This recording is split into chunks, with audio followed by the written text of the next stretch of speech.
بینوکاران جمعیت دوره مسئولش محدود تشکیلات ساختمان رقم 3 صرف نظر از آن روز بینوکاران جشن گرفته میشد و کارهای سازندگی و بنیادکاری فعالانه مشغول بودند. چندی از آنها با افتخار از بینوکار بودن و در چنین انشاءات عظیم مشغول فعالیت بودنشان چنین گفتند: من بختیار برهانوف سردار بریگادا امروز روز ساختمانچیان همه ساختمانچی‌ها را با این روز تبریک میکنم.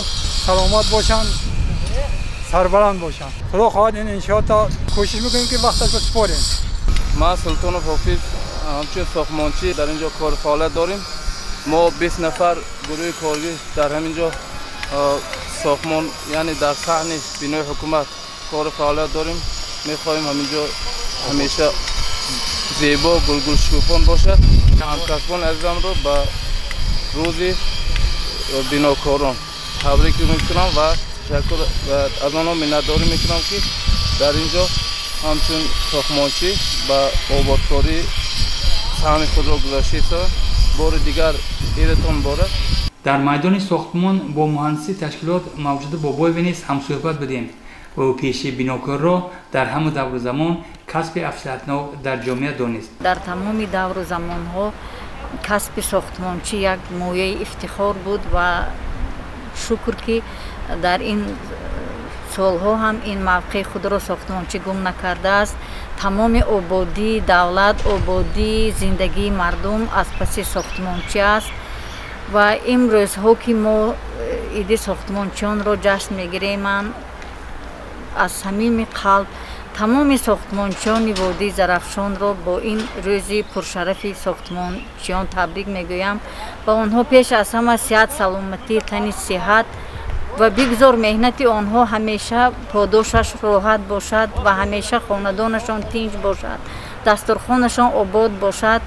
من امروز که ما در انشاءات تجدید بنای مقامات اجرایی حاکمیت دولتی شهر پنجکند ساختمانچیان مهنت میکنیم و تصمیم گرفته ایم که بنای نو تجدید شده رو در عرفه 30 سالگی استقلال دولتی جمهوری تاجیکستان به سامان رسانیم و به آخر رسانیم. این ساختمان رو امروز تشکیلات برای ساختمانچیان یک ضیافت خاکسارانه آراسته است و همین رو میگویم که بگذار همیشه ساختمانچی موقعش بالا باشد، زندگیش تنج باشد، دولت تنج باشد، آباد باشد و ساختمانچی همیشه با دل خرسند از خانه براید و با خاطر جمع به خانه درآید، چون که خوشبختی انسان این محض در همین است که با دل پر به کار بیاید، با خاطر جمع به خانهش رسد.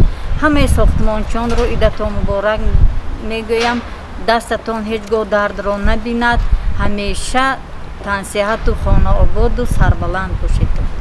باید گفت که ساختمان انشاءات جشنی همواره در مد نظر رهبری مقامات اجرایی حاکمیت دولت شهر قرار دارد و از اینجاست که بهزاد رحیموف سردار اداره ساختمان و معماری مقامات اجرایی حاکمیت دولت شهر در این باره چنین گفت: از نام مقامات اجرایی حاکمیت شهر پنجکند و امروز کسبی ساختمان تمام ساختمانچیان کشور را تبریک نمودم. در جودای هنری آنها موفقیت بی‌نظیر آرزومند هستم. اون روز دسترخوان ادانه از جمله آش پلو توجه از دقت و اعتبار رهبریت تشکیلات ساختمان رقم 3 نسبت بیناکاران بود. من فخر مامونبردی آشپز همین شهر پنجکند. من امروز برای ساختمانچی‌ها خدمت کردیم. الان دستاشون در ببینن برای آبادی شهر رحمت همین آبا. ما بسیار منتداریم از اینها. در فرصت موافق به ساختمانچیان از طرف رهبری تشکیلات بیناکاری تحفه‌های پولی و مکافات‌ها سپرده شد و این قدرشناسی البته از توجه اعتبار ماموریت از جمله سروری تشکیلات ساختمانی عبدالله ازمرودوف و تشکیلات اتفاق کسبت درک میداد. ما بیناکاران جمعیت دوره مسئولش محدود تشکیلات ساختمان رقم 3 را با ایده کسبیشان مبارکباد گفته برایشان کامیابی‌های نو به مهنت آرزومندیم.